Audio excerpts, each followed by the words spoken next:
এরপরে প্রশ্ন হলো, বিড়াল, কুকুর, কুকুর, পাখি বা কবুতর পালা যাবে কিনা? বিড়াল পালা তো যাবে, এতে কোনো সন্দেহ নাই। কারণ নবী করিম সাল্লাল্লাহু আলাইহি সাল্লাম বিড়াল সম্পর্কে বলেছেন, ফাইন্নাহা মিনাত তাওয়াফিনা আলাইকুম আত-তাওয়াফাত। বিড়াল তোমাদের বাসা বাড়িতেই থাকে, এজন্য তার ঝুঁটাকে তিনি হারাম করেন নাই। বিড়াল যদি কোনো কিছুতে মুখ দেয়, তাহলে কুকুর মুখ দিলে যেরকম হারাম হয়ে যায়, নাপাক হয়ে যায়, বিড়াল যদি মুখ দেয়, বিড়ালের ঝুঁটা কি হয় না, নাপাক হয় না। এজন্য বিড়াল পালা জায়েজ আছে, বিশেষ করে ইঁদুরের উপদ্রব থেকে বাঁচার জন্য, কিংবা এমনি আদর করে আপনি বিড়াল পালেন, কোনো অসুবিধা নাই। আপনারা সবাই জানেন, একজন সাহাবী ছিলেন, নাম হলো আবু হুরায়রা। নাম শুনছেন না? রাদিয়াল্লাহু তাআলা আনহু।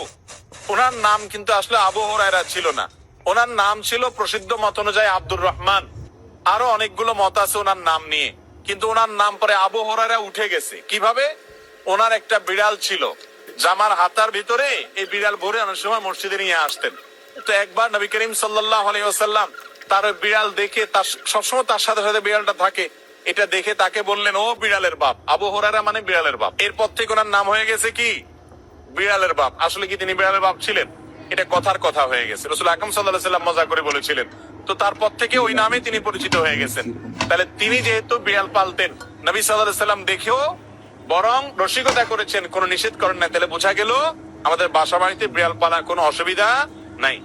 কুকুর পালার ব্যাপারে তখনই জায়েজ হবে যখন কুকুরটা পালবেন আপনি পাহারাদারের কাজে, এবং সেটা বাসা বাড়ির ভিতরে না, সামনে তার থাকার জন্য আলাদা ঘর করে দিলেন, রাখলেন, খাবারের ব্যবস্থা করলেন। উদ্দেশ্য, ঘেউ ঘেউ করবে, চোর ডাকাত আসলে আপনাকে অ্যালার্ম দিবে এবং পাহারাদারি করবে। পাহারাদারের জন্য কুকুর পালা জায়েজ আছে, শিকার করার জন্য কুকুর পালা জায়েজ আছে। আমাদের দেশ সহ পৃথিবীর সব দেশে বিভিন্ন আইন শৃঙ্খলা রক্ষাকারী বাহিনীরা তারা বিভিন্ন কুকুর পোষেন। সেই কুকুরগুলো সিকিউরিটিতে তাদের হেল্প করে থাকেন এবং তাদেরকে প্রশিক্ষণ দেওয়া হয়ে থাকে। এগুলো সবগুলো জায়েজ আছে।